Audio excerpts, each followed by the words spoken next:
चलो तो अब शुरू करते हैं।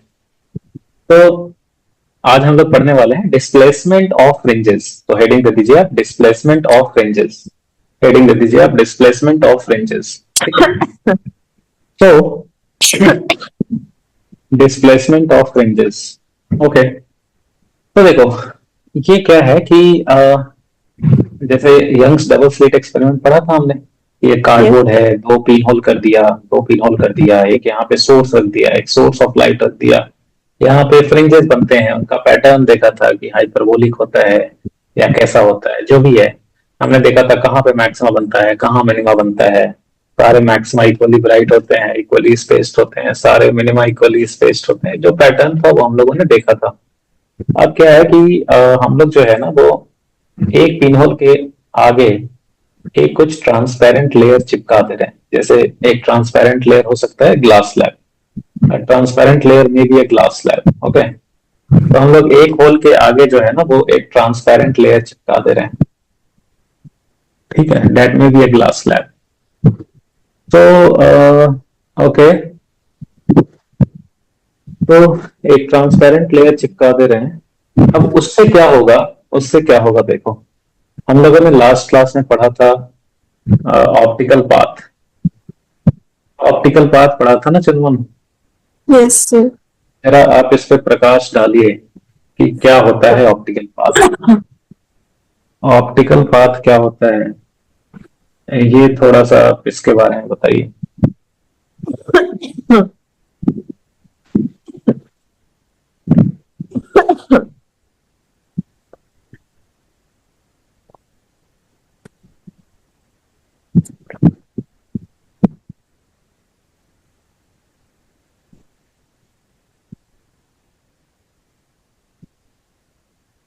हम्म, जी सर। बोलिए। ऑप्टिकल पाथ क्या होता है वो पूछ रहा हूँ आपसे। सर ऑप्टिकल पैच ये था कि मतलब कोई भी लाइट रे जो होती है वो वैक्यूम से किसी मीडियम में ट्रैवल कर रही है, तो उस वैक्यूम्स में उस मतलब उस वैक्यूम के इक्वल उस मीडियम में ट्रैवल करने के लिए उसे जितने नंबर ऑफ वेवलेंथ्स लगते हैं, that is called optical path. हम्म,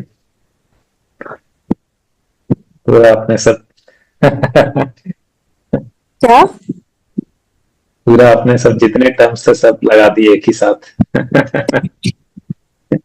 जो पता है सब बोल दो, छोड़ो कुछ नहीं। देखो, ऑप्टिकल पाथ जो है वो क्या होता है कि हमने ये देखा था कि when light travels from one medium to another, मतलब लाइट जब मान लो वैक्यूम से किसी मीडियम में एंटर कर रहा है, ठीक है, तो क्या होता है कि उसकी स्पीड चेंज हो जाती है। मान लो ये टी थिकनेस का कोई स्लैब है, लाइट ऐसे आ रही है और ऐसे एंटर किया, तो इस मीडियम में क्या होता है कि इसका स्पीड डिक्रीज हो जाता है, लैम्डा भी डिक्रीज हो जाता है, फ्रीक्वेंसी वही रहता है। तो इसकी जो वेवलेंथ है वो कम हो जाती है, फ्रीक्वेंसी वही रहता है, वेवलेंथ कम हो जाती है। तो वेवलेंथ कम होने से क्या हो रहा है, इतना डिस्टेंस ट्रेवल करते करते ये मोर नंबर ऑफ साइकिल्स कंप्लीट कर लेता है। अगर वैक्यूम में ही इतना डिस्टेंस ट्रेवल करता तो ये कम ही साइकिल कंप्लीट कर पाता, लेकिन अभी ये ज्यादा साइकिल कंप्लीट कर रहा है। तो अगर इतने ही नंबर ऑफ साइकिल्स कंप्लीट करने होते अगर इसको वैक्यूम में, राइट, अगर जितने इसने नंबर ऑफ साइकिल्स यहाँ पे कंप्लीट किए उतने ही नंबर ऑफ साइकिल्स अगर इसे वैक्यूम में कंप्लीट करना होता तो इसको ज्यादा चलना पड़ता वैक्यूम में। और कितना चलना पड़ता, वो चलना पड़ता mu into T, refractive absolute refractive index into thickness of the slab. तो ये म्यू टी को हम लोग बोलते हैं इक्विवेलेंट ऑप्टिकल पाथ। क्या बोलते हैं हम लोग, क्या बोलते हैं, इक्विवेलेंट ऑप्टिकल पाथ, राइट। हाँ। Equivalent optical path. So okay, equivalent optical path mu into T. तो देखिए, अब क्या है कि जैसे ये काइंड ऑफ एक कार्डबोर्ड था। अब क्या था, एक कार्डबोर्ड था। आपने जो है उसमें दो पिन होल्स किए, जो यंग्स डबल स्लिट एक्सपेरिमेंट में करते हैं हम लोग। दो पिन होल किए और इसके एग्जैक्टली परपेंडिकुलर बाइसेक्टर पे सोर्स रखा, और आप एक पिन होल के ऊपर एक ट्रांसपेरेंट ग्लास स्लैब चिपका दिए। एक पिन होल के ऊपर आपने क्या किया, क्या किया आपने, एक पिन होल के आगे एक ट्रांसपेरेंट ग्लास स्लैब चिपका दिया। यहाँ पे एक ट्रांसपेरेंट ग्लास स्लैब चिपका दिया। सॉरी। वो कोई दूसरा मीडियम भी हो सकता है, जरूरी नहीं है ग्लास स्लैब ही हो, कुछ और भी हो सकता है, कोई और भी ट्रांसपेरेंट मीडियम हो सकता है। तो इसकी थिकनेस है लेट अस से टी, और इसका रिफ्रैक्टिव इंडेक्स है म्यू। इसका थिकनेस है मान लो टी, और रिफ्रैक्टिव इंडेक्स है म्यू। तो अब ये आपसे कह रहा है कि सेंट्रल ब्राइट फ्रिंज कहाँ बनेगा। सेंट्रल ब्राइट फ्रिंज क्या ओ पे बनेगा क्या, एग्जैक्टली जो बीच वाला पॉइंट है ओ, क्या ओ पे सेंट्रल ब्राइट फ्रिंज बनेगा? अगर हाँ तो क्यों, अगर ग्लास नहीं? लगाने के बाद, हम्म, ग्लास लगाने के बाद। ग्लास लगाने के बाद, हाँ जी। सिर्फ एक एक होल के आगे ग्लास स्लैब लगाया, दूसरे होल के आगे कुछ नहीं लगाया, तो क्या सेंट्रल ब्राइट फ्रिंज एग्जैक्टली बीच वाले पॉइंट पे बनेगा? No sir. हाँ, क्यों नहीं बनेगा? क्यों बनेगा? क्यों बनेगा? क्योंकि मुझे लग रहा है कि ये परपेंडिकुलर बाइसेक्टर पे लाई कर रहा है, तो इसलिए मुझे लग रहा है यहाँ पे सेंट्रल ब्राइट फ्रिंज बनना चाहिए, पाथ डिफरेंस जीरो। लेकिन आपने सेंट्रल ट्रांसपेरेंट मीडियम लगाया है, तो मीडियम की वजह से कुछ तो चेंज आएगा ना। किस चीज में चेंज आएगा, मैं वही जानना चाह रहा हूँ, मीडियम ये लगाने से किस चीज में चेंज आएगा? उसकी वेवलेंथ में चेंज आएगा। हाँ, लेकिन बाहर निकल के तो वेवलेंथ फिर से सेम ही हो गया ना। बाहर तो फिर वैक्यूम ही है, तो बाहर में निकल के फिर से वेवलेंथ सेम हो गया। सर लेकिन बाहर निकल के चेंज आती है। बाहर निकल के जितना वैक्यूम में था उतना ही हो जाता है। जैसे इधर अगर वेवलेंथ लैम्डा नॉट था, तो बाहर निकलने के बाद तो फिर से वेवलेंथ लैम्डा नॉट ही हो जाता है। तो बाहर निकल के वेवलेंथ फिर से वही हो गया जितना वैक्यूम में होता है, लैम्डा नॉट। तो मैं वही पूछ रहा हूँ, क्यों होना चाहिए चेंज?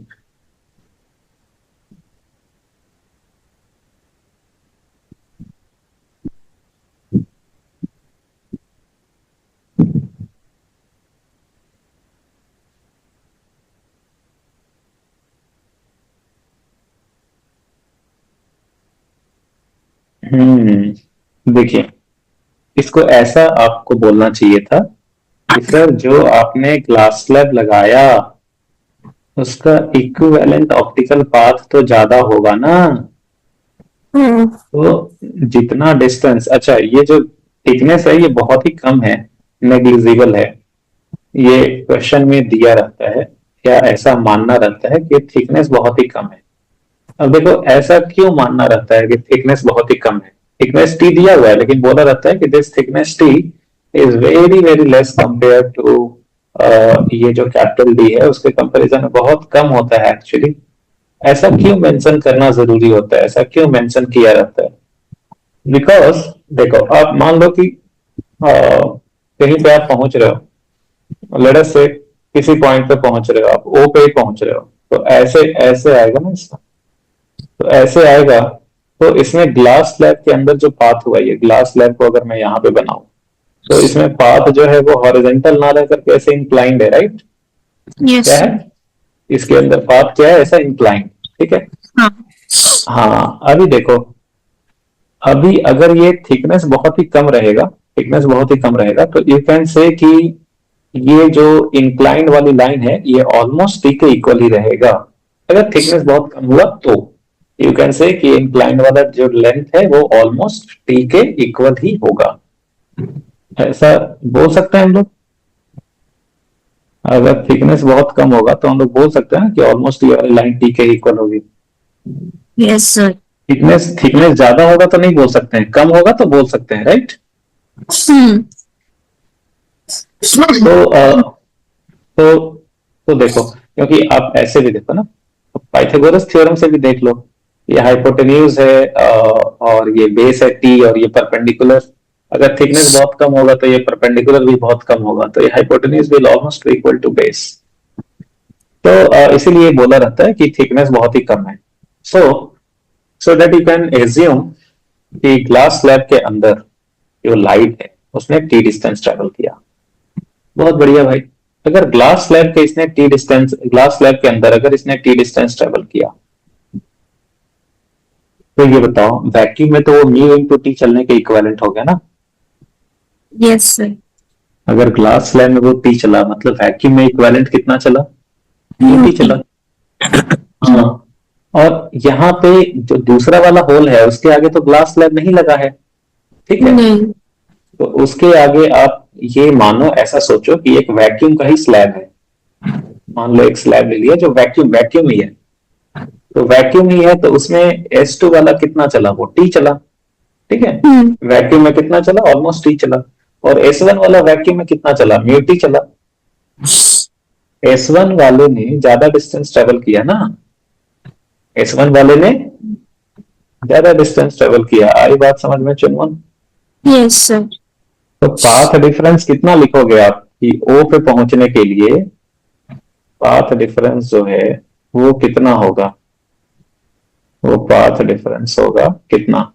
बाकी इधर इधर वाले जो डिस्टेंसेस है वैक्यूम में, बाकी जो डिस्टेंसेस है वो सब तो सेम ही है, सिर्फ फर्क कहाँ पे आ रहा है, यहाँ पे आ रहा है कि यहाँ पे आपने मान लिया ग्लास स्लैब है या कोई भी स्लैब है, तो उसका इक्विवेलेंट ऑप्टिकल पाथ हो गया म्यू टी, और यहाँ पे वैक्यूम में वो टी डिस्टेंस ही चला दूसरे वाले होल के सामने से, तो ओ पे पहुंचने के लिए पाथ डिफरेंस कितना हो गया, म्यू टी माइनस टी। क्या हम लोग ऐसा बोल सकते हैं?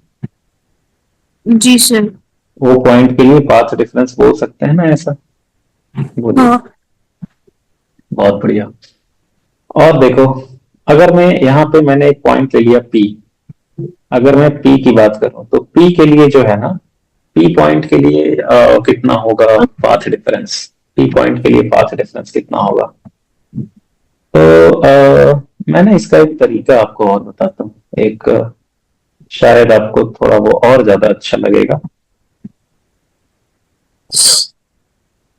P पॉइंट पे चलने के लिए आपको एक तरीका बताता हूँ।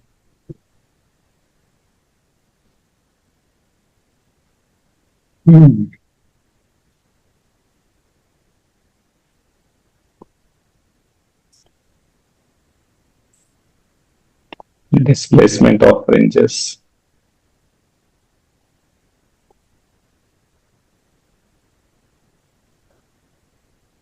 ये देखो, आप एक काम करो कि यहाँ पे ना कुछ पॉइंट्स मार्क कर दो।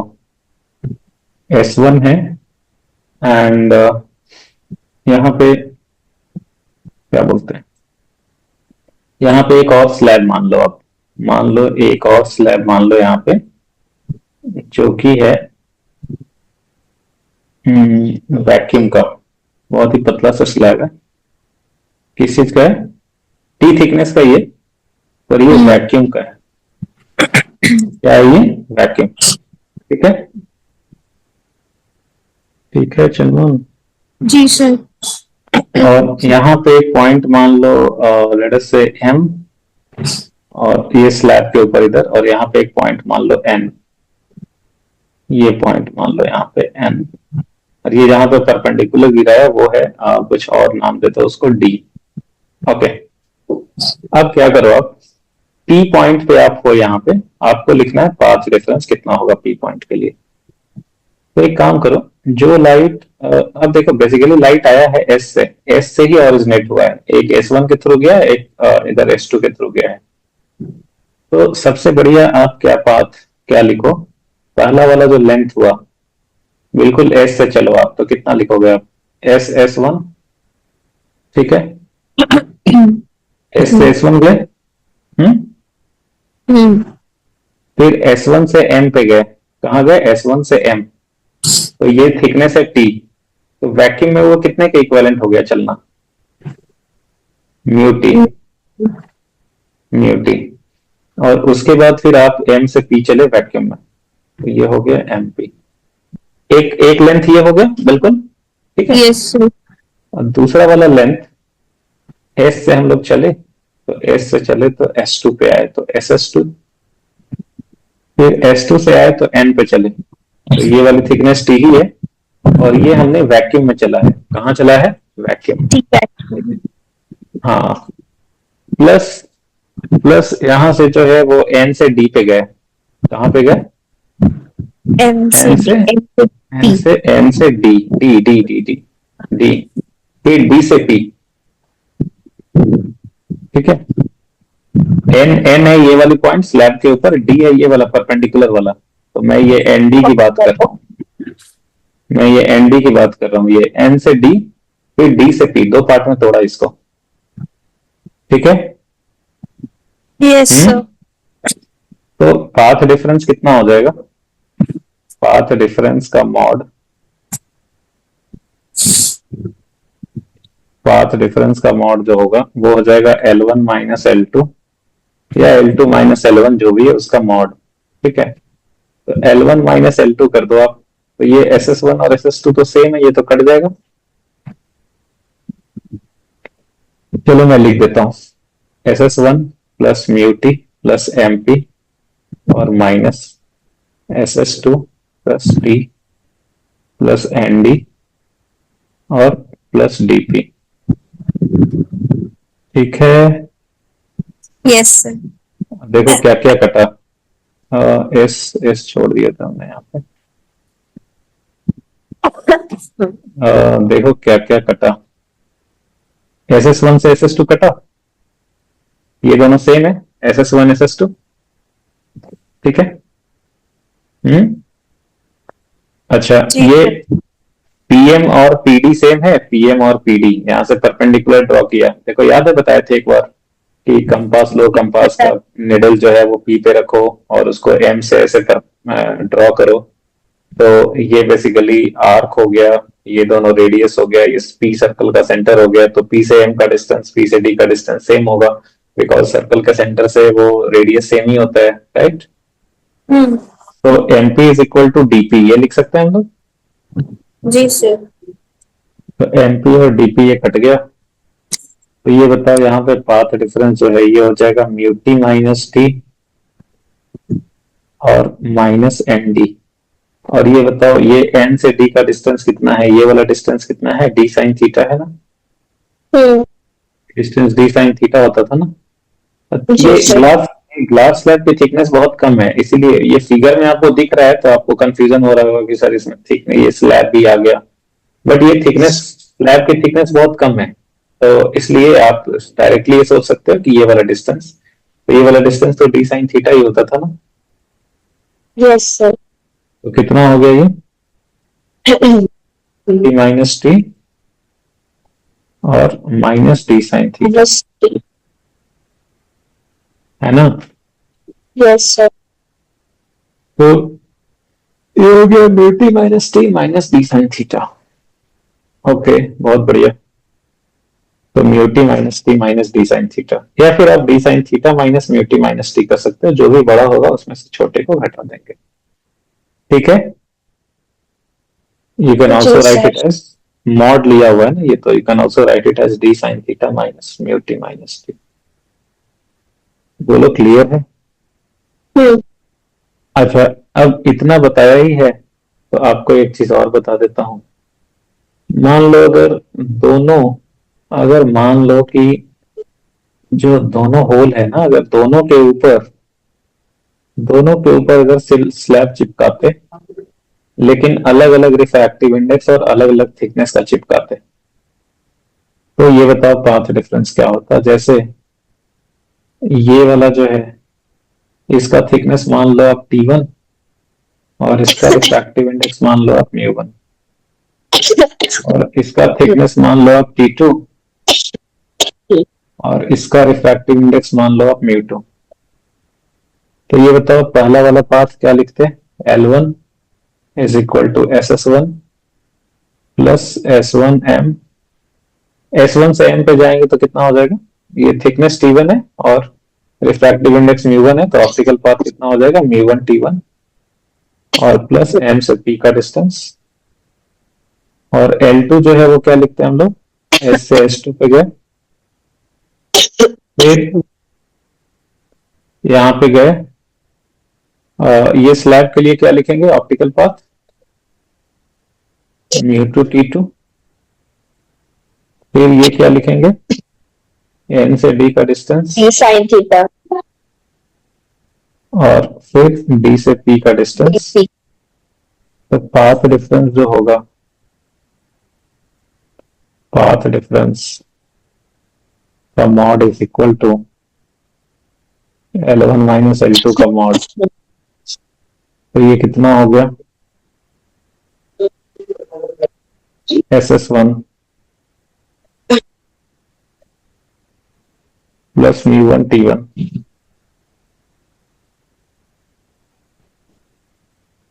Plus MP minus SS2 plus μ2 T2 और प्लस ND प्लस DP का मॉड। ये देखो SS1 SS2 कट गया, MP DP कट गया, तो ये कितना हो गया, μ1 T1 माइनस μ2 T2 और माइनस ND के जगह पे लिखें, ND के जगह पे लिखेंगे D sin थीटा। ये बात आई समझ में? हाँ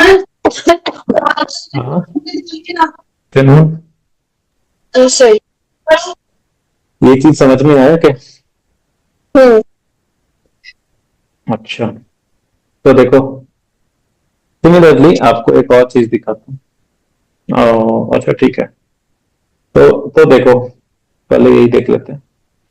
तो देखिए यहाँ पे ये आपको समझ में आ गया होगा कि पाथ डिफरेंस हमने D sine theta minus mu t minus T क्यों लिखा, ये समझ में आ गया? Yes sir. ओके, अब आपसे अगर पूछे कि अच्छा ये बताओ कि आपसे अगर पूछे कि जब पाथ डिफरेंस ओ पॉइंट पे जीरो नहीं रहा, तो अगर आपसे पूछे कि सेंट्रल ब्राइट फ्रिंज का लोकेशन क्या होगा, या मैं एक काम करता हूँ ना, उस चीज पे बिल्कुल बाद में ही आता हूँ। मैं ना पहले आपको और ही सिखाता हूँ लिखना, पाथ डिफरेंस से लिखना और सिखाता हूँ। जैसे देखो एक और एग्जांपल करो आप, इसमें अगर ये लिखने आ गया तो बाकी सब कुछ कर ही लोगे आप।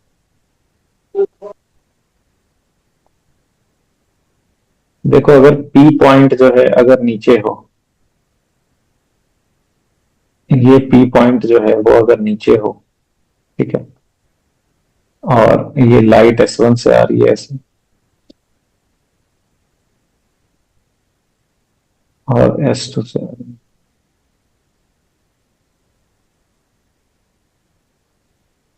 S1 से आ रही है, S2 से आ रही है, ये है आपका स्लैब, ये है आपका स्लैब, ठीक है। ये जो है इसका थिकनेस T1 है, रिफ्रैक्टिव इंडेक्स μ1 है, इसका थिकनेस T2 है, रिफ्रैक्टिव इंडेक्स μ2 है, ये एंगल थीटा है, ये P पॉइंट है। अब आपको क्या बताना है, ये लाइट मान लो कि दोनों दोनों लाइट जो है ये कहीं सोर्स से ही आ रहा है, इधर से, मैं इधर सोर्स ले लेता हूँ, ये कहीं यहां से आ रहा है,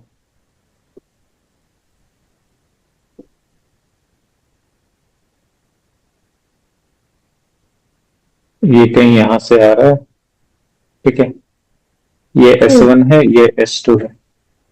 अब इसके लिए जरा बताओ पाथ डिफरेंस क्या होगा, इसके लिए बताइए path difference 4 point P, path difference क्या होगा, फाइंड पाथ डिफरेंस। तो दोनों का अलग अलग लिखेंगे ना पहले? बिल्कुल, दोनों का अलग अलग लिखेंगे। एक काम करते हैं, L1 S1 से जो है, इसके लिए पहले तो हमें एक परपेंडिकुलर ड्रॉ कर देना चाहिए, है ना। ये परपेंडिकुलर ड्रॉ कर दिया यहाँ से। देखो मान लो ये परपेंडिकुलर गिरा एम पे, या डी लिख रहा था ना मैं इसको डी ही लिखता हूँ। डी पे यहाँ पे हमने एक पॉइंट लिया एम, और यहाँ पे एक पॉइंट लिया एन। ठीक है, यहाँ पे एक पॉइंट लिया एन। अब लिखो आप L1 लिखेंगे तो क्या होगा, S से S1 पे है, S1, फिर S1 से M S1 पे है, से M, M से D, M से D, D फिर से D P, से P। और L2 जो है वो क्या लिखेंगे, S से S2, S2 से N, और N से P। N से P। तो अभी जो डेल्टा एक्स का मॉड है वो L1 माइनस L2 का मॉड लिखेंगे। तो ये हो गया SS1 प्लस S1। S1 से S2 पे भी तो परपेंडिकुलर ड्रॉ कर सकते हैं। कहाँ पे, S1 से भी तो परपेंडिकुलर ड्रॉ कर सकते थे S2 पर। ये तो S1 से S2 तो लाइन है, ऐसे कौन सा परपेंडिकुलर, आप कैसे परपेंडिकुलर ड्रॉ, ND वाला। ये हाँ तो आप कहाँ से, जैसे यहाँ पे N से स्टार्ट किया, आप कहाँ से स्टार्ट करना चाहते थे, M से नहीं कर सकते थे नीचे की तरफ परपेंडिकुलर ड्रॉ, जैसे आपने पहले एग्जांपल्स एम में से करा तो हुआ था। एम से तो इधर, एम से तो जाएंगे तो ये इस साइड में आएगा, इस साइड में किसी लाइन पे ये परपेंडिकुलर थोड़ी ना होगा। इधर से आप कोई लाइन अगर खींचोगे ऐसे तो वो इस पे परपेंडिकुलर होगा क्या। एक बात बताओ, एक बात बताओ, अगर कंपास को यहाँ पे रखो P पे, और पेंसिल को S1 पे रखो, पेंसिल को कहाँ पे रखो, S1 पे, और कंपास का निडल रखो P पे, तो पेंसिल को आप घुमाओगे तो वो पेंसिल तो ऐसे घूमेगा ना, यहाँ से इधर थोड़ी ना आएगा वो, ये नहीं आएगा ना, है ना। नहीं। ये तो ऐसे निडल घुमाओगे तो ये तो पीछे के साइड में चला जाएगा, इस साइड में थोड़ी ना आएगा। लेकिन अगर आप, लेकिन कंपास का निडल यहाँ पे रख करके, और अगर आप पेंसिल को एन पे रखो और इसको ऐसे घुमाओ तो वो यहाँ पे जरूर कट होगा, राइट। लेकिन अगर पेंसिल को S1 पे रख दोगे फिर इधर घुमाओगे तो वो पीछे के साइड में चला जाएगा, ना कि इधर कहीं आएगा, राइट। Yes sir. आई बात समझ में। हम्म तो देखिए,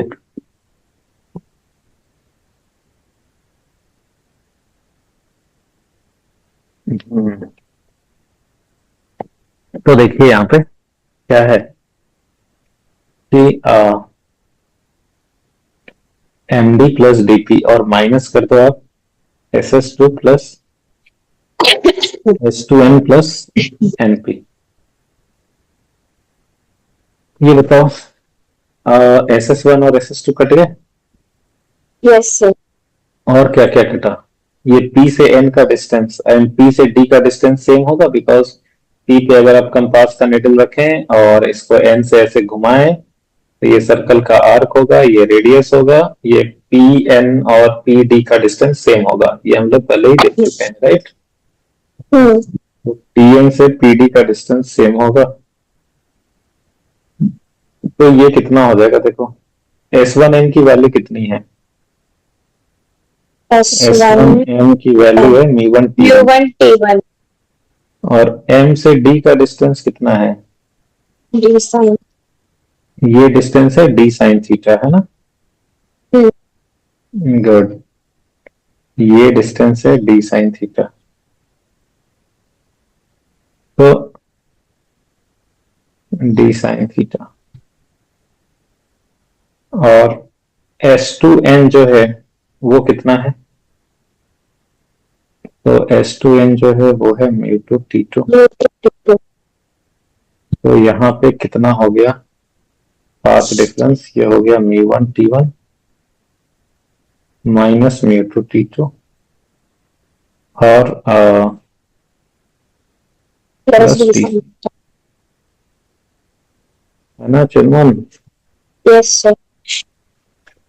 आई बात समझ में, लिखने आ गया पार्ट डिफरेंस। जी सर। तो अगर कोई बोलेगा कि सेंट्रल ब्राइट फ्रिंज निकालना है, तो आप सेंट्रल ब्राइट फ्रिंज के लिए पाथ डिफरेंस को 0 कर दोगे, है ना। जो भी आपने डेल्टा एक्स निकाला होगा उसको क्या कर देंगे, 0 कर देंगे।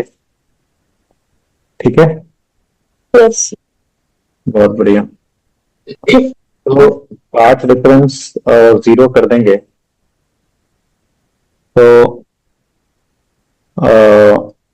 आगे देखते हैं हम लोग।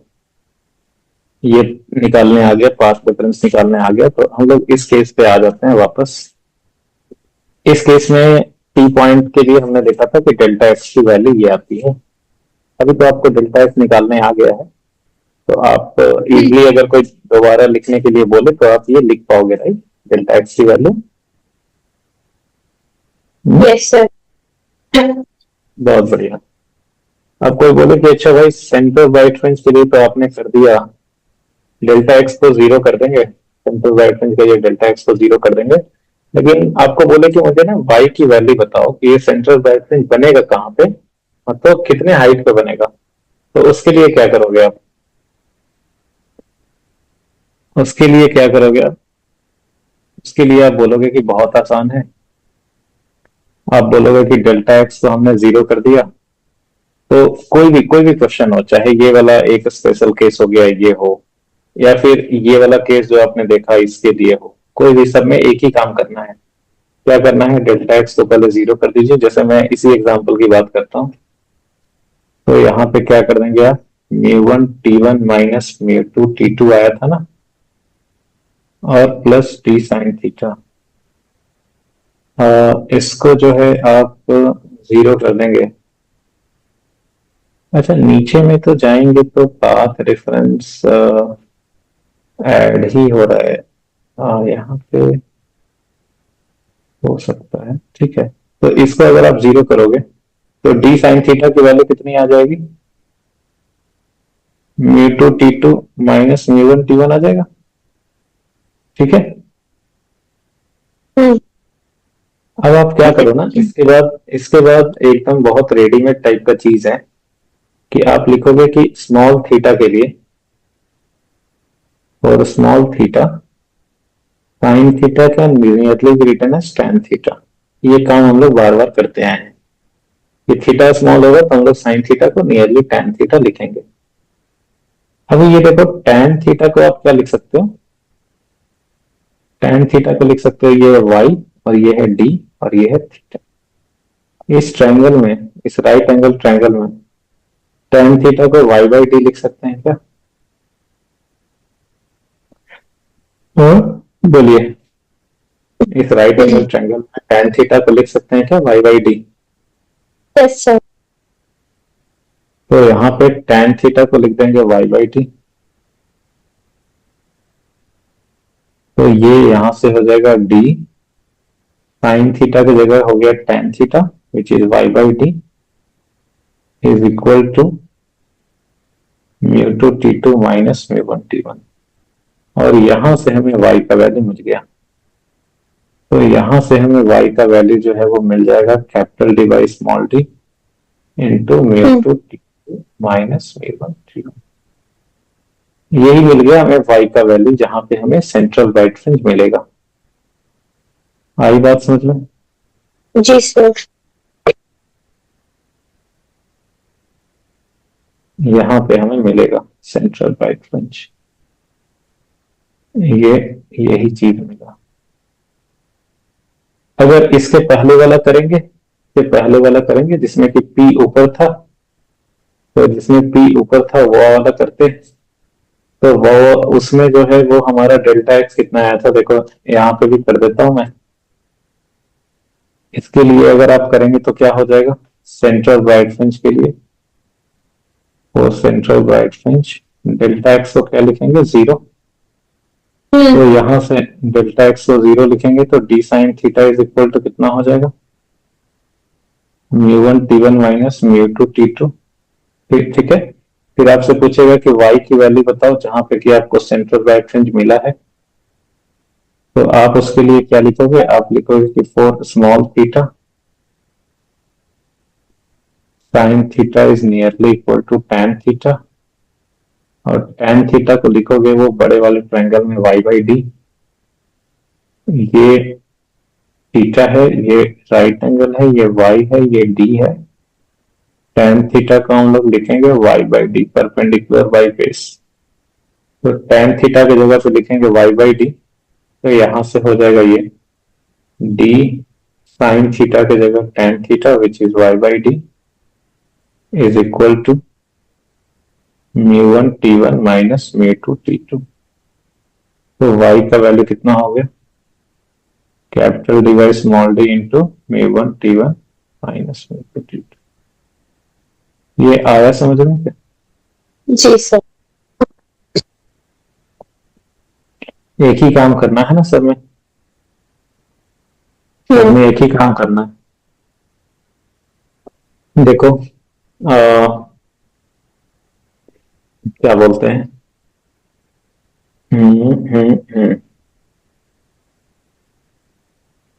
Okay.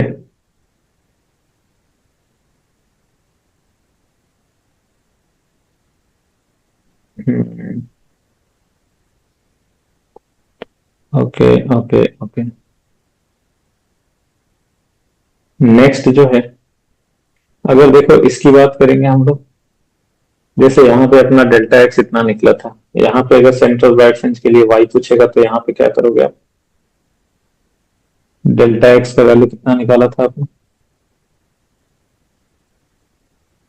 D sine theta minus mu t minus T, right.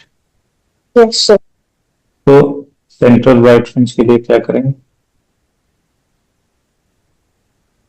Delta x को लिखेंगे जीरो कर देंगे, तो D sine theta equal to हो जाएगा म्यू टी माइनस टी, और स्मॉल थीटा के लिए क्या लिखेंगे,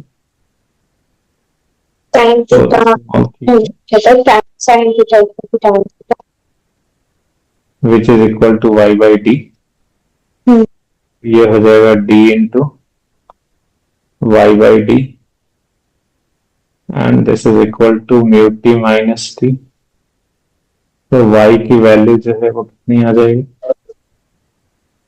capital D by small D into mu t minus t, है ना। Yes sir. ये हो गया, तो सेंट्रल राइट फ्रिंज का लोकेशन तो निकाल लोगे आप, है ना, है ना। जी सर। अच्छा, एक चीज और आप देखो, एक और यहाँ पे पॉइंट है, वो ये कि देखो सब जगह हमने डेल्टा एक्स का मॉड निकाला था, मतलब जो भी बड़ा होगा उसमें से छोटे को घटा देंगे। मॉड लेने का मतलब है कि हम लोग ये नहीं कंसिडर कर रहे हैं कि कौन बड़ा है कौन छोटा है, ठीक है। जैसे यहाँ पे ये दिस माइनस दिस था, अभी अपने को नहीं पता ना कि डी साइन थीटा बड़ा है, ये वाला टर्म बड़ा है, तो वी डोंट नो। तो हमने सब जगह पे डेल्टा एक्स का मॉड लिया था, तो मतलब यहाँ पे y का मॉड मिलेगा इतना कि इतने से सेंट्रल राइट फ्रिंज खिसकेगा। अभी किस डायरेक्शन में खिसकेगा वो नहीं पता, ठीक है। तो उसके लिए एक पॉइंट है, पॉइंट ये है कि जिधर ऑप्टिकल, देखो इसके लिए पॉइंट ये है, जैसे आपने ये स्लैब लगाया ना, ठीक है, जैसे एक साइड में से स्लैब लगाया तो इधर का ऑप्टिकल पाथ लेंथ बढ़ गया, तो जिधर का ऑप्टिकल पाथ लेंथ बढ़ेगा ना उसी साइड में वो खिसकेगा। तो जैसे आपने इसमें इधर स्लैब लगाया, ऊपर वाला ग्लास स्लैब, तो ये ऊपर ही खिसकेगा सेंट्रल राइट फ्रिंज, ठीक है। किधर खिसकेगा, ऊपर। अगर मान लो स्लैब सिर्फ नीचे लगाते, ऊपर नहीं लगाते, तो किधर खिसकता, नीचे। नीचे। और अगर मान लो दोनों में स्लैब लगाए हैं, ऊपर भी लगाए हैं स्लैब, नीचे भी लगाए हैं, ऊपर वाले का ऑप्टिकल पाथ लेंथ है म्यू1 t1, नीचे वाले का है म्यू2 t2, तो किधर खिसकेगा, तो किधर खिसकेगा, तो सेम जगह रहेगा ना। तो नहीं नहीं, वैल्यू देखेंगे कि किसका म्यू2 बड़ा है। अगर म्यू1 t1 बड़ा होगा म्यू2 t2 से तो ऊपर खिसक जाएगा, और अगर म्यू2 t2 बड़ा होगा, अगर म्यू2 t2 बड़ा होगा म्यू1 t1 से तो नीचे खिसक जाएगा। ठीक है। Yes sir. तो हम लोग देखेंगे ना कि कौन बड़ा है, किसका म्यूटी बड़ा है, जो बड़ा होगा उधर ही खिसक जाएगा। आई बात समझ में चुनमुन? Yes sir. तो ये कितने से खिसका, ये देखो निकाला है हमने ना यहाँ पे, कितने से डी खिसका by central D, right fringe? D by D mu T minus T. Very good, D by D mu T minus T. और किधर खिसका? जिधर स्लैब लगाया हमने, जिधर का ऑप्टिकल पाथ लेंथ ज्यादा है उधर ही खिसका है। ठीक है। हम्म। किधर खिसका? जिसका ऑप्टिकल पाथ आ जाए। हाँ, उधर ही खिसका है। अच्छा, बहुत बढ़िया भाई, बहुत बढ़िया। और इंटरेस्टिंग चीज ये है कि सिर्फ सेंट्रल ब्राइट फ्रिंज ही नहीं खिसका है, हाँ जी। पूरा पूरा का पूरा पैटर्न ही खिसक जाएगा इतने से। जो पूरा पूरा का पूरा जो पैटर्न बन रहा था ना, alternate bright and dark fringes, equally bright, equally dark, equally space, जो पूरा पैटर्न बन रहा था वो पूरा का पूरा पैटर्न ही इतने से शिफ्ट कर जाएगा। आई बात समझ में? Yes sir. हाँ, पूरा का पूरा पैटर्न ही शिफ्ट कर जाएगा इतने से। तो यहाँ पे देखो ये नोट में लिखा है कि the whole fringe pattern gets shifted by the same distance. अच्छा, फिर लिखा है the glass slab is placed before the upper slit, fringe pattern gets shifted upwards and vice versa. Vice versa का मतलब if the glass slab is placed below, is placed before the lower slit, तो fringe pattern gets shifted downwards। ठीक है। जिधर glass slab जिधर glass slab लगाएंगे उधर ही खिसक जाएगा। अब यहाँ पे देखिए, अब ये हमने एक एग्जांपल, अगर दोनों पे स्लैब लगाएंगे तो मैंने पूछा था किधर खिसकेगा, तो देखो यहाँ पे अगला एग्जांपल जो है इसी इसी पे बेस्ड है। दोनों में स्लैब लगाया हमने, एक का जो थिकनेस है वो टी है और इसका रिफ्रैक्टिव इंडेक्स 3 म्यू है, और एक का थिकनेस 2t है और उसका रिफ्रैक्टिव इंडेक्स म्यू है। तो ये बताओ कि किधर खिसकेगा सेंट्रल ब्राइट फ्रिंज, ऊपर की तरफ या नीचे की तरफ? ओ से किधर खिसकेगा, ऊपर या नीचे? किधर खिसकेगा चंदन? हम्म, फिर बोलना की आवाज नहीं आ रही थी, कट गया था अच्छा, बीच में। अभी अभी आ रही है? हाँ। हाँ, तो आप ये बताओ कि किधर खिसकेगा ये सेंट्रल ब्राइट फ्रिंज इस केस में? ऊपर। ये ऊपर। तो क्या आप ये बता सकते हैं कि ऊपर ही क्यों खिसकेगा? क्या क्योंकि ये उसमें बता? थ्री थ्री म्यू टी1 लिखा है और नीचे 2 म्यू टी1। हाँ, आप ये बोलोगे कि सर इसका जो ऑप्टिकल पाथ लेंथ है ये 3 म्यूटी है, और नीचे वाले का जो ऑप्टिकल पाथ लेंथ है वो 2 म्यूटी है, बस छोटा है, ऊपर वाला ही ऑप्टिकल पाथ लेंथ बड़ा है। तो आपने ही तो बोला था कि जिधर ऑप्टिकल पाथ लेंथ रहेगा ज्यादा उधर ही खिसक जाएगा, तो सेंट्रल ब्राइट फ्रिंज ऊपर की तरफ खिसकेगा। और कितने से खिसकेगा? तो कितने से खिसकेगा इसके लिए हमने फॉर्मूला देखा था अभी कि y is equal to capital D by small D, और ये आया था μ2 t2 माइनस μ1 t1 आ गया था। मैं आपको दिखा देता हूँ, ऊपर में लिखा हुआ था जहां हमने किया था ना ये काम, तो वहां पे आया था ये वाला, देखो ये देखो ये आया था, ये आया था ना capital D by small D μ2 t2 minus μ1 t1, है ना? ये भी किया था ना कैलकुलेशन हम लोगों ने। तो चुनमुन ये जो है कितने से खिसक जाएगा? Capital D by small D into 3 mu t minus 2 mu T,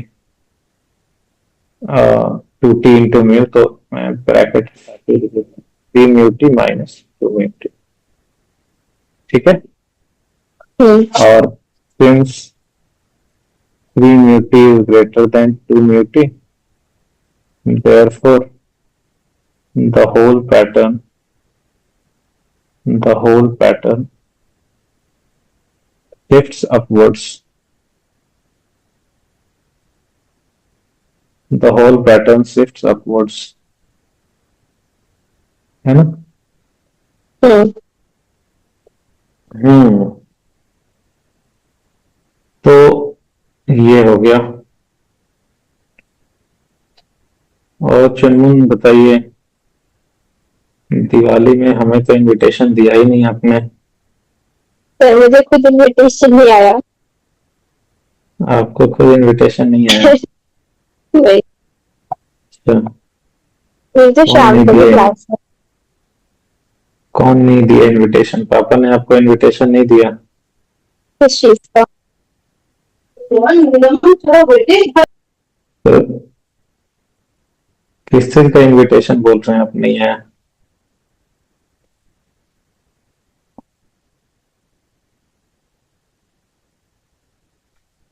हम्म।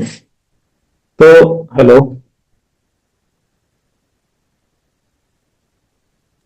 जैसे। आगे बढ़े। हम्म। तो एक क्वेश्चन है इस पे, ठीक है? ये क्वेश्चन आप जरा कीजिए। क्वेश्चन ये है, क्वेश्चन ये है, देखो। हम्म। ये क्वेश्चन है। ये क्वेश्चन है, चलो पूरा, पूरे पेज में क्वेश्चन ही है, सिंगल क्वेश्चन ही है। क्या है ये कि पैरेलल बीम ऑफ लाइट आ रहा है, वेवलेंथ है लाइट की 4000 एंगस्ट्रॉम, और S1 के आगे ये लगा है स्लैब, एक S2 के आगे भी स्लैब लगा है, प्लेट लगा है। इस प्लेट को नाम दिया है P1, इसको नाम दिया है P2। तो P1 and P2 are transparent plates. दोनों का थिकनेस दिया है, म्यू का वैल्यू दिया है, ठीक है? तो दोनों का थिकनेस दे रखा है, म्यू का वैल्यू दे रखा है। और सिर्फ यही नहीं, सिर्फ यही नहीं, ये क्या कह रहा है ना कि ये क्या कह रहा है कि, अच्छा क्वेश्चन में ये पार्ट तो सॉल्यूशन का पार्ट है, क्या हटा देता हूं। तो ये कह रहा है कि P1 transmits 75% of the light, whereas P2 transmits 50% of the incident light। तो P1 और P2 जो है वो ट्रांसपेरेंट स्लैब है, लेकिन पूरा का पूरा लाइट वो आगे ट्रांसमिट नहीं कर रहा है। कुछ पोर्शन मान लो कि एब्जॉर्ब कर दे रहा है या रिफ्लेक्ट कर दे रहा है। P1 जो है वो आगे कितना ट्रांसमिट कर रहा है, 75% लाइट। और P2 आगे कितना ट्रांसमिट कर रहा है, 50% लाइट। ये बोल रहा है कि अगर P1 P2 नहीं रखा रहता तो जो हमें इंटेंसिटी मिलता है यहाँ पे वो था 4I0। तो यहाँ पे अगर P1 P2 रखने के बाद इंटेंसिटी हमें कितना मिलेगा, ओके ये बताना है। बोल रहा है अगर P1 P2 नहीं रखा रहता तो यहाँ पे O पे इंटेंसिटी मिलता 4I0। बोल रहा है अगर P1 P2 रखा रहेगा तो हमें O पे इंटेंसिटी कितना मिलेगा। समझ में आया क्वेश्चन? सिर्फ परसेंटेज वाला पार्ट समझ नहीं आया। परसेंटेज वाला वो है ना कि P1 जो प्लेट है वो 75% एनर्जी आगे ट्रांसमिट कर रहा है, बाकी या तो एब्जॉर्ब कर ले रहा है या रिफ्लेक्ट कर रहा है। मान लेते हैं यहाँ पे इसकी इंटेंसिटी जो है ना, मान लेते हैं कि P1 में एंटर करने से पहले इंटेंसिटी थी I डैश, तो P1 से पास करने के बाद ये इंटेंसिटी रह जाएगा 0.75 I डैश। और P2 में एंटर करने से पहले इंटेंसिटी अगर I डैश था, तो P2 से पास करने के बाद 50% पास हो रहा है, मतलब इसके बाद इसकी इंटेंसिटी रह जाएगी 0.5 I डैश। ठीक है, 0.5 आई डैश का मतलब आई डैश बाई 2, और 0.75 आई डैश का मतलब होता है 75/100, मतलब 3/4 आई डैश। ठीक है। तो इंटेंसिटी का वो दे रखा है कि इतना परसेंट ही आगे इंटेंसिटी पास, इतना इंटेंसिटी मिलेगा। तो इसे स्टार्ट कैसे करना है क्वेश्चन को बता थोड़ा। अच्छा, तो देखो, क्वेश्चन को पता है आप क्यों नहीं स्टार्ट कर पा रहे हो? उसका रीजन ये है कि आपको जो पहले अभी तक पढ़ाया गया है ना, तो आपने उसको रिवाइज नहीं किया है, इसीलिए आप आगे ही नहीं बढ़ पा रहे, आपको पता ही नहीं चल रहा है कि स्टार्ट कैसे करें। देखो, अब कैसे आगे बढ़ना है, यहाँ पे वही लोग आगे बढ़ पाएंगे जिनको एक चीज पता रहेगा। क्या पता रहेगा? देखो, इनडायरेक्टली एक डाटा दिया हुआ है यहाँ पे, ये दिया हुआ है कि विदाउट P1 एंड P2, अगर P1 P2 स्लैब नहीं रखा रहता है यहाँ पे, तो हमें O पे इंटेंसिटी मिलता 4I0। तो O पे इंटेंसिटी मिलता 4I0, ऐसा क्वेश्चन में दे रखा है। तो अब इसके लिए आपको पढ़ाया गया था, मान लो P1 P2 नहीं रखा रहता और जो स्लिट्स है S1 एंड S2 वो आइडेंटिकल हैं, लाइट भी उनपे नॉर्मली ही आ रही है, परपेंडिकुलरली ही आ रही है, S1 और S2 आइडेंटिकल है। तो आपको एक चीज पढ़ाया गया था कि मान लो कि सिर्फ S1, मान लो कि आप एक होल कंप्लीटली बंद कर दो और सिर्फ एक ही स्लिट से एक स्लिट बिल्कुल बंद कर दो, एक ही स्लिट चालू रखो, तो उसकी वजह से अगर O पे इंटेंसिटी मिलता है I0, सिंगल स्लिट की वजह से। अच्छा, अगली बार S1 को बंद कर दो और सिर्फ S2 को चालू रखो, तो उसकी वजह से भी हमें इंटेंसिटी मिलता है अगर I0। तो दोनों अगर चालू रहेगा, दोनों होल अगर किया रहेगा ओपन, तो उस केस में जो हमें इंटेंसिटी मिलता है कहीं पे, वो इंटेंसिटी आपको एक फॉर्मूला बताया गया था कि वो मिलता है 4I0 cos square delta five by two. ये बेसिकली डेल्टा फाइव होता है, इसको सिर्फ फाइव भी लिख सकते हो, डेल्टा फाइव भी लिख सकते हो। तो ये हमें इंटेंसिटी इतनी मिलती है 4I0 cos square delta five by two. इसको हम लोग कॉस स्क्वायर पैटर्न भी बोलते हैं, कॉस स्क्वायर पैटर्न भी बोलते हैं। क्या ये चीज बताया गया था आपको? जी सर। ये देखो, आपको दिखाता हूँ कहाँ बताया गया था।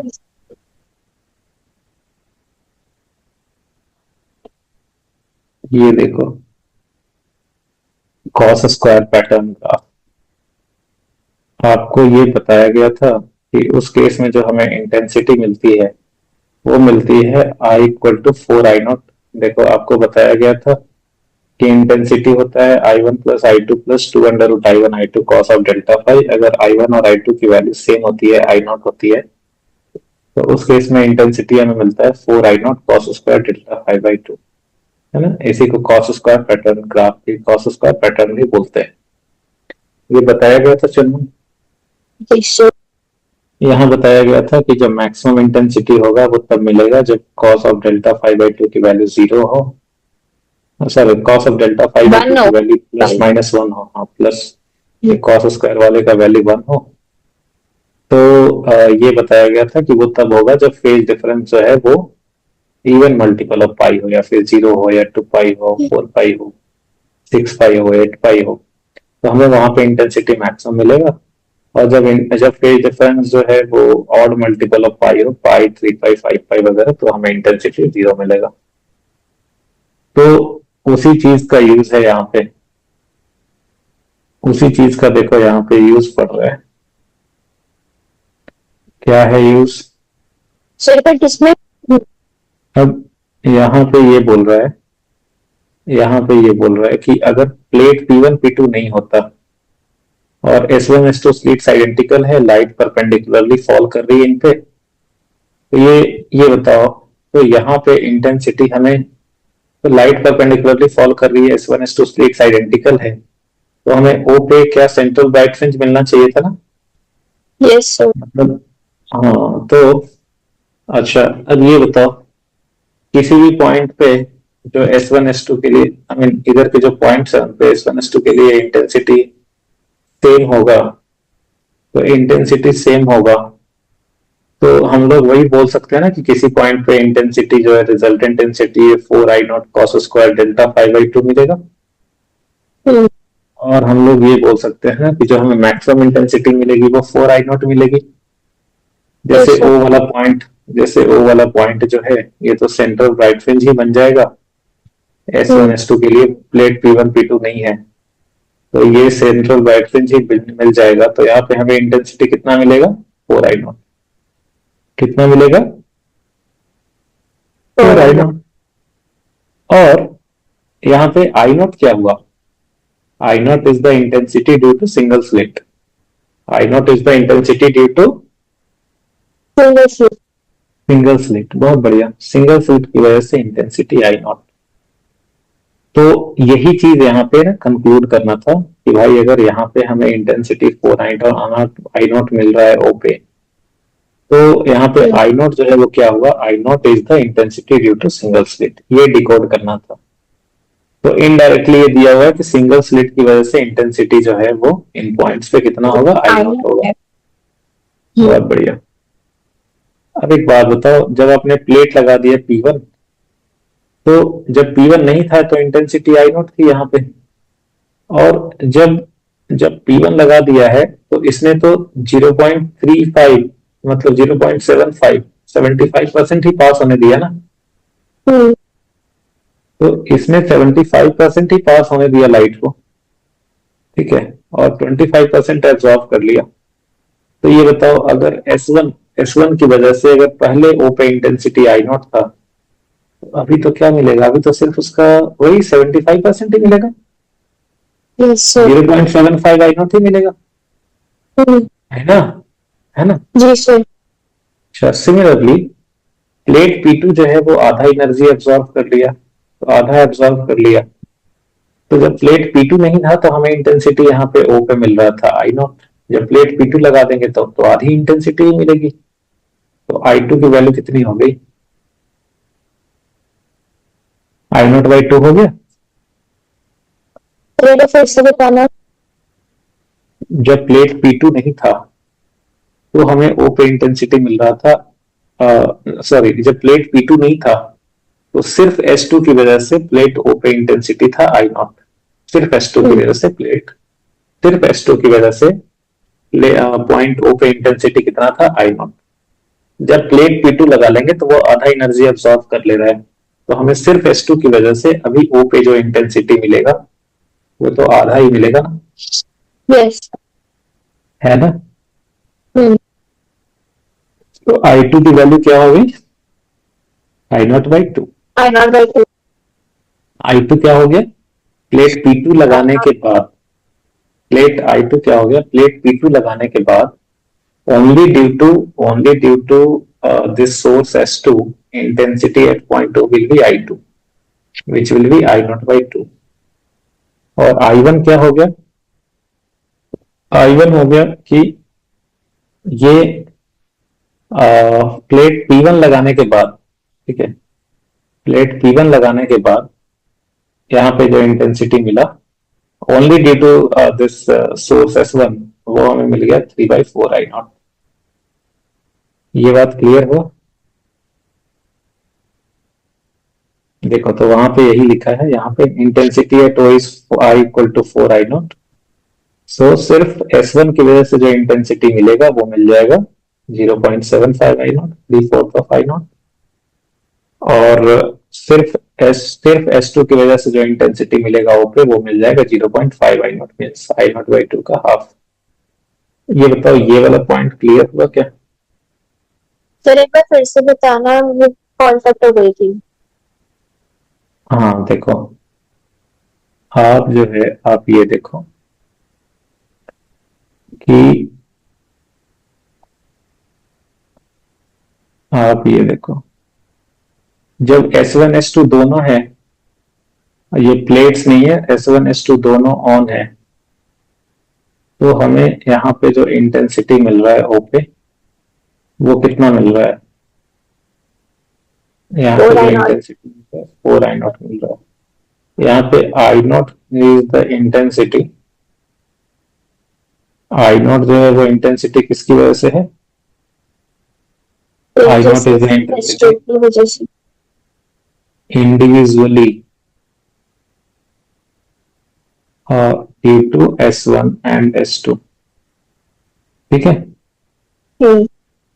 इंडिविजुअली का मतलब जब सिर्फ एक ही स्लिट ऑन है तो उसकी वजह से हमें इंटेंसिटी मिल रहा है O पे I0, ठीक है।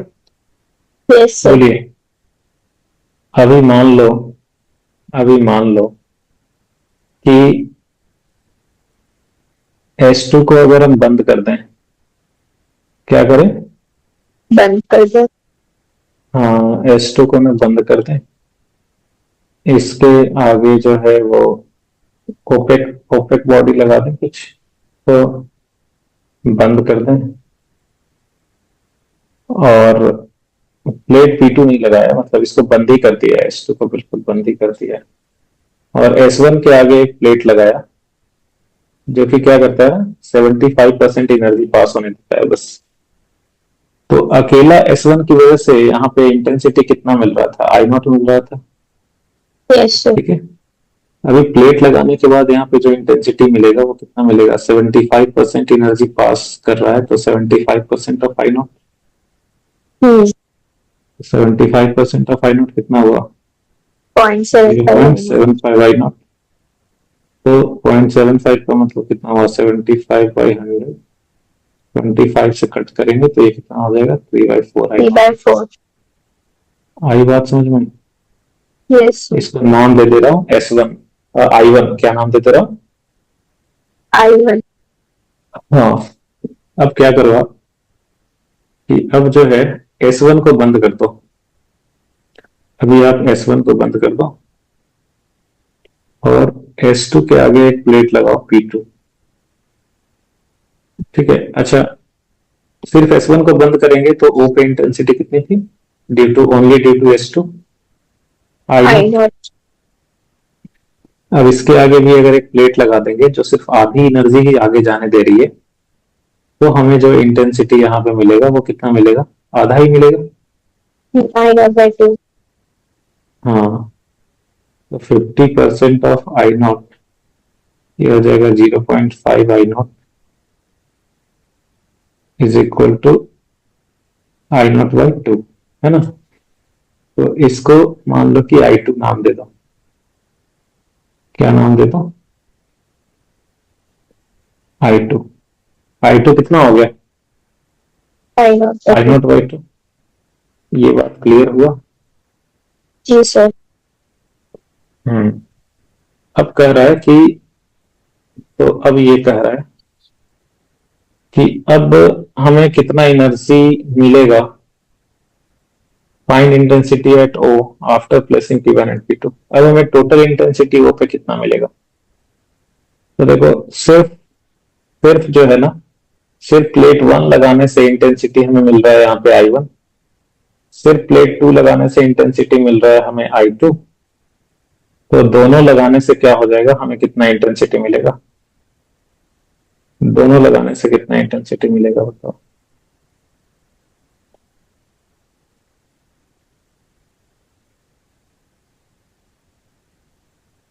दोनों लगाने से कितना इंटेंसिटी मिलेगा?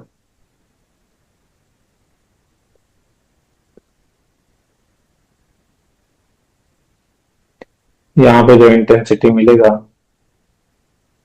कितना मिलेगा?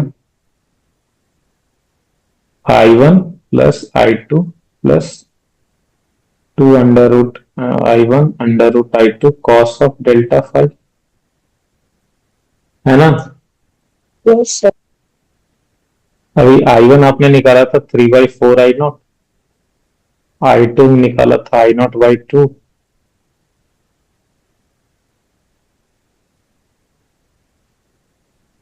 और कॉस ऑफ डेल्टा फाइव, ये बताओ कि कॉस ऑफ डेल्टा फाइव कैसे निकालेंगे?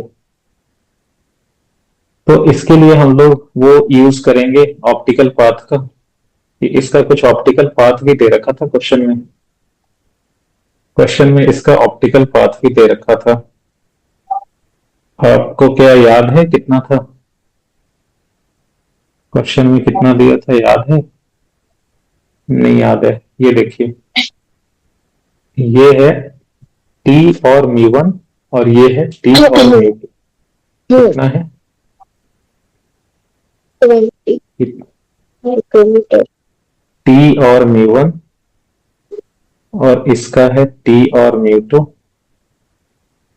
ठीक है। तो ये बताइए पाथ डिफरेंस कितना होगा? पाथ डिफरेंस डेल्टा एक्स का मॉड कितना हो जाएगा? Mu two t two minus mu one t one होता है ना चिन्मन, जी सर। है ना? या तो ये हो जाएगा T mu one minus t mu to, ठीक है? दोनों थिकनेस सेम ही है दोनों का, म्यू वन दिया है 1.6, म्यू टू दिया है 1.5 और टी दिया है 20 माइक्रोमीटर। तो ये हो गया 0.1, तो ये हो गया 2 इंटू 10⁻⁻⁶। तो पाथ डिफरेंस ये दिया है, ठीक है? तो पाथ डिफरेंस इतना दिया है तो फेज डिफरेंस कितना होगा? Yes sir. Phase difference delta five ये होता है 2 पाई बाय लैम्डा। अच्छा, लैम्डा किसका लें, प्लेट P1 वाला या P2 वाला या वैक्यूम वाला? वैक्यूम वाला। हाँ, हमने तो सबको इक्विवेलेंट ऑप्टिकल पाथ वैक्यूम के हिसाब से कन्वर्ट कर दिया ना, तो यहाँ वैक्यूम वाला ही लेंगे, है ना? तो कितना हो जाएगा ये 2 पाई 4,000 लैम्डा नॉट 4000 एंगस्ट्रॉम दिया था क्या? Yes sir. हाँ देखो, आपको अच्छा याद है 4000 एंगस्ट्रॉम, तो 4000 मतलब हो गया 0.4 इंटू 10⁻⁻10। तो ये हो गया इतना 4000 का मतलब, और इधर है 2 इंटू 10⁻, ओ एंगस्ट्रॉम है ना, 4000 एंगस्ट्रॉम, यस सर। तो यहाँ पे -6 होगा ना, मैंने अभी ये कर लिया उसको फिर एंगस्ट्रॉम का माइक्रोमीटर 9 होता है। अच्छा हाँ ठीक है। नहीं 10 होता है, 10 होता है। और तो 9 डेल्टा एक्स होता कितना है? 2 इंटू 10⁻⁻6, 9 नैनो का होता है, है। ठीक है? तो कितना हो गया ये हो जाएगा 5/0.1। ये हो जाएगा 10 पाई। कितना हो जाएगा ये? 10 पाई। 10 पाई। तो 10 पाई तो मतलब मैक्सिमम मिलेगा ना हमें। Yes sir. 10 पाई का मतलब कितना हो जाएगा कि कॉस ऑफ डेल्टा फाई जो है ये हमें कॉस ऑफ 10 पाई ये हमें मिल जाएगा +1। तो ऊपर फॉर्मूला में बैठाएंगे तो आई इक्वल टू कितना हो जाएगा? VI0/4 plus I0/2 plus 2 √I1 √I2 और कॉस ऑफ डेल्टा फाइव की जगह +1। तो कितना हो जाएगा ये मैं थोड़ा सा कैलकुलेशन कर दूं क्या जल्दी से? जी सर। आप बुरा तो नहीं मानोगे कि सर ने इतना जल्दी क्यों कर दिया? ये कुछ ऐसा हो जाएगा, ये कुछ ऐसा हो जाएगा, आप I0 कॉमन ले लोगे, ये आ जाएगा 5/4 प्लस 2√3/√8, तो लिख दोगे 2√2, ये हो जाएगा I0।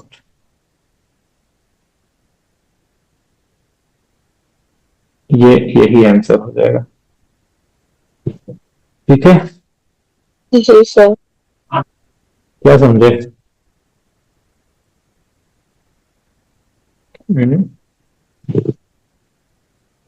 समझ गया सर।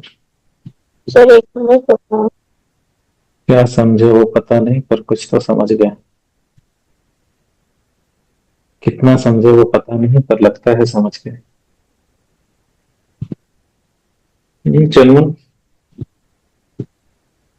फिर ऊपर दिखाना। कौन सा वाला? बस बस नहीं बस बस नहीं।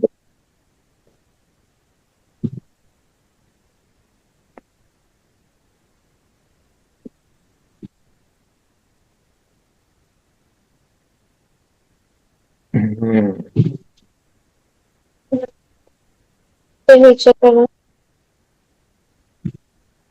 यहाँ से अब क्या सीखे?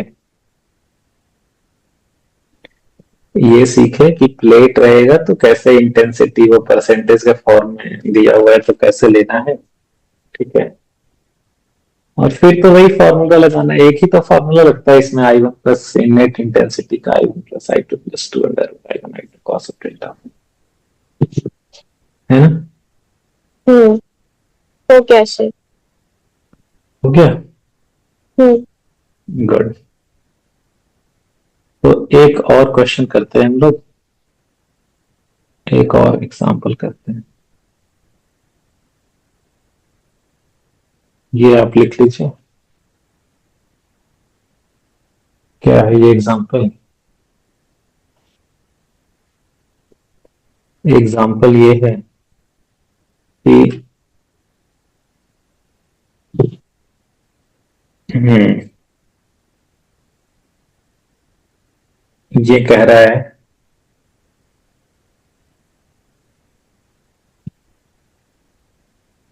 कि एक यंग्स डबल स्लिट एक्सपेरिमेंट,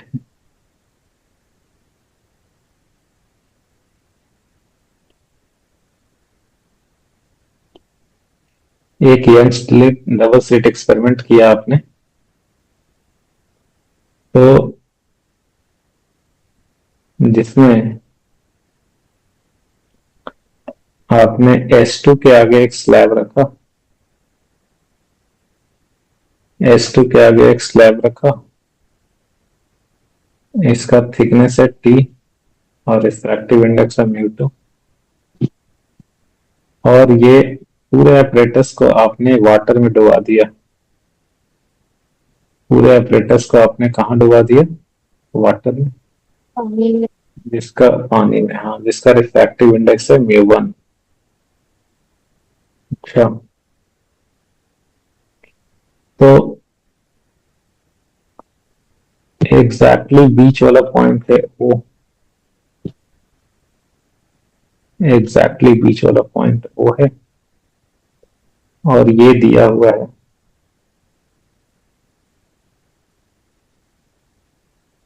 ये दिया हुआ है कि wavelength of light in water is lambda. Wavelength of light, जो लाइट यूज किया गया है उसका पानी में वेवलेंथ है लैम्डा। तो आपको बताना है कि at point O phase difference क्या होगा।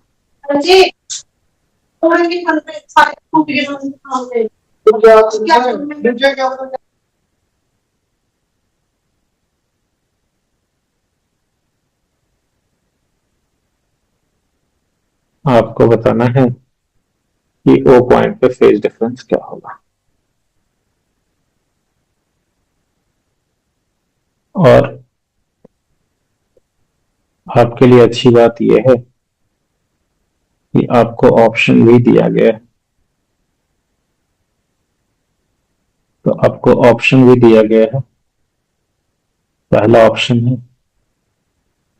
μ1/μ2 -1 t इंटू 2π/λ। दूसरा है μ2/μ1 -1 t इंटू 2π/λ। तीसरा है μ2 -μ1 इंटू t।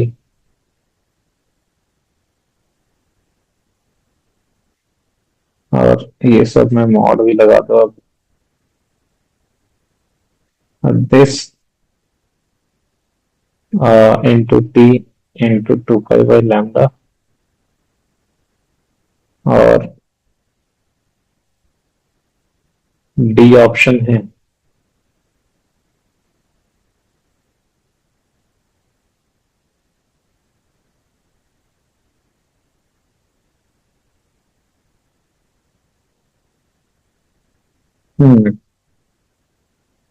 और ये आपका, यही चार ऑप्शन है। और एक सेकंड, ऐसा भी दिया गया है, एक और ऑप्शन दिया गया है μ2 minus μ1 into T into 2 pi by lambda naught. और ये मल्टीपल करेक्ट है।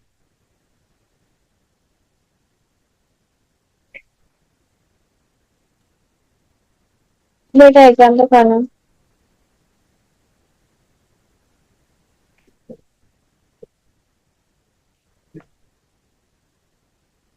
ट्राई कीजिए, मैं 1 मिनट में आ रहा हूँ।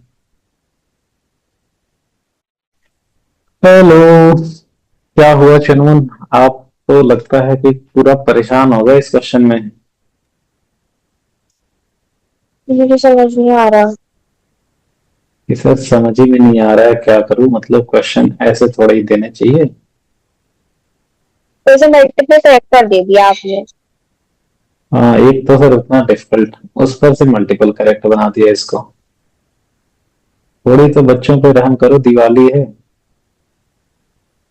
तो देखो, आपको ना एक, मैंने आज ट्रिक बताया था, एक तरीका बताया था, वो तरीका फॉलो करने से आप जो है वो क्वेश्चन, कोई भी क्वेश्चन हो, कितना भी डिफिकल्ट हो, आप बहुत आसानी से उसको बना सकते हो। तो क्या है वो तरीका? इंडिविजुअल वो लिखने तरीका, वाला। हाँ, इंडिविजुअल लिखने वाला, और सब कुछ को जो है ना वो कन्वर्ट कर लो इक्विवेलेंट वैक्यूम में।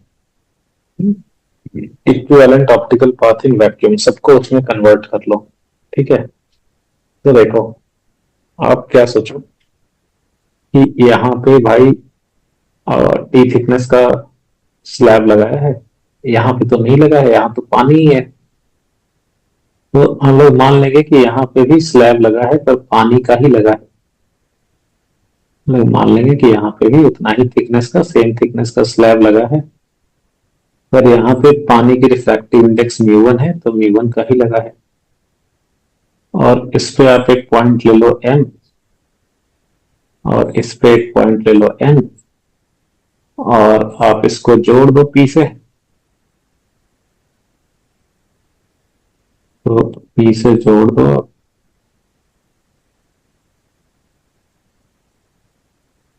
ठीक है?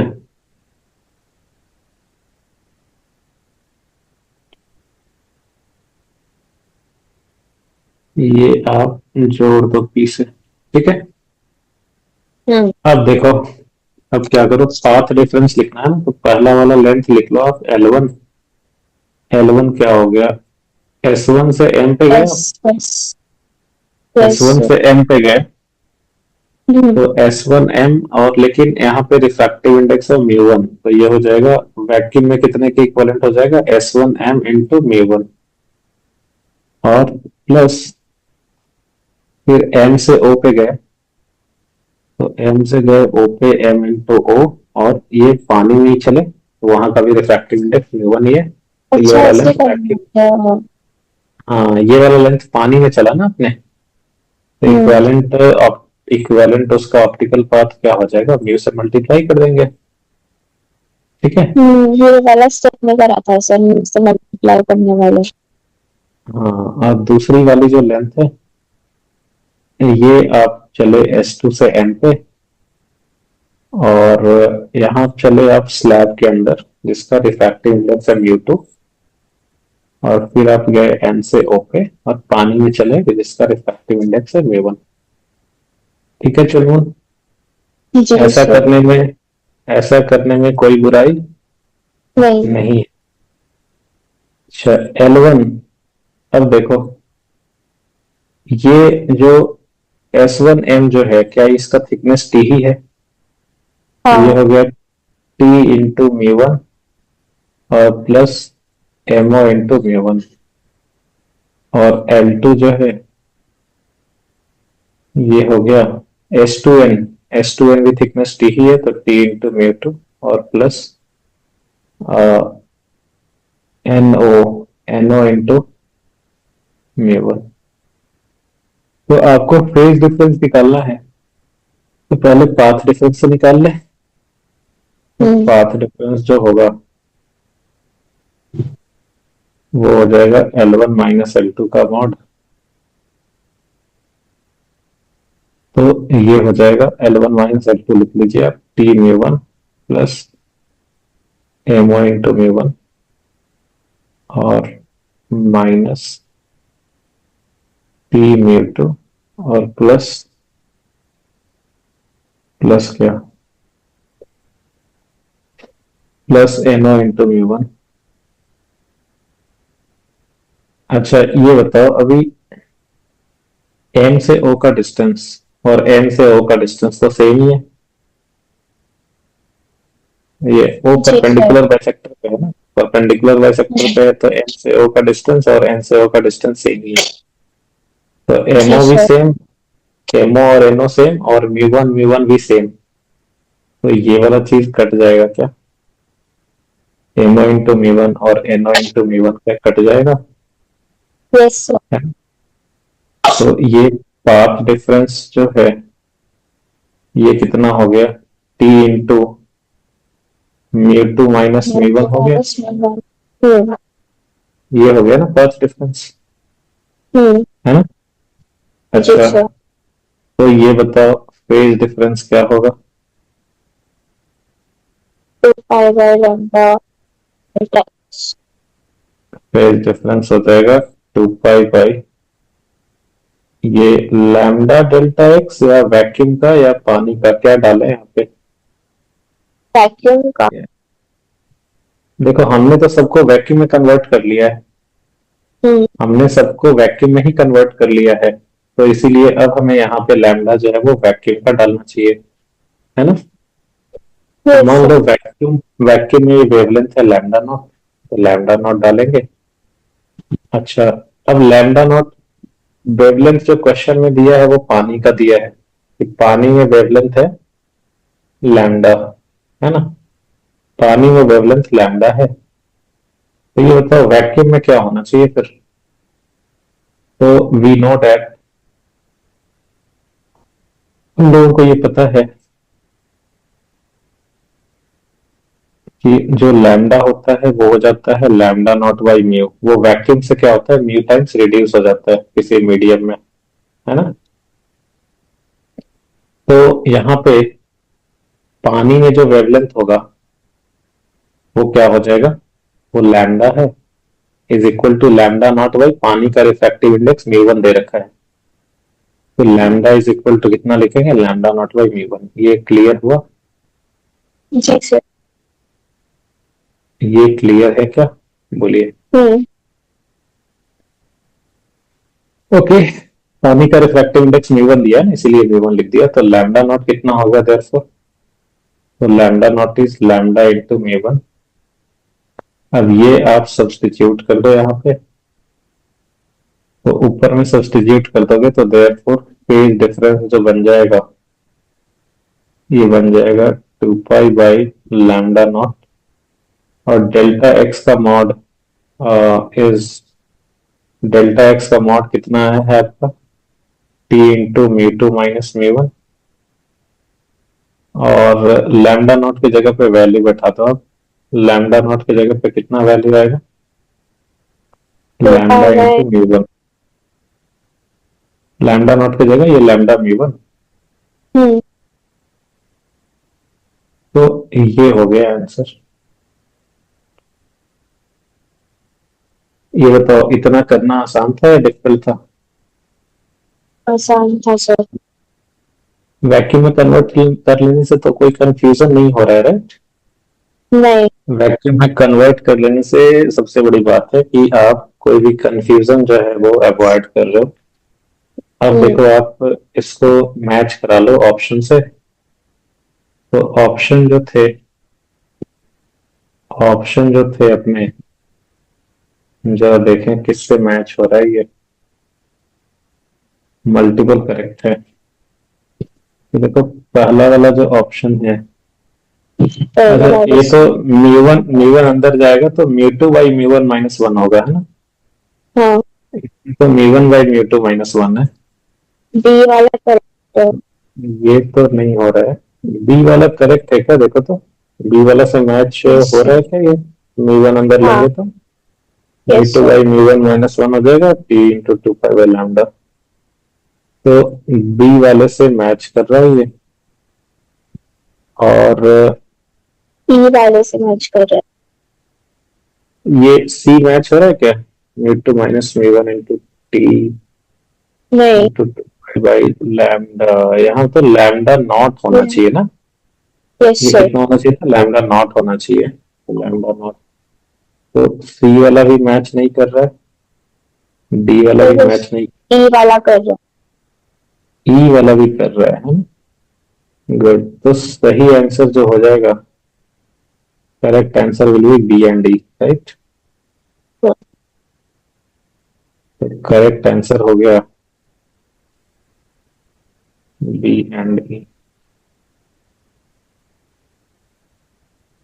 तो ये जो है वो आईआईटी जेईई एडवांस में आया हुआ क्वेश्चन है, और आप देखो उसको भी जो है वो बड़े आराम से आप कर सकते हो, अगर आपका कॉन्सेप्ट में क्लैरिटी है, आपको चीजें पता है कि कैसे करना है उसको, कैसे आसान होगा, कैसे कोई कंफ्यूजन नहीं होगा, गलती नहीं होगा।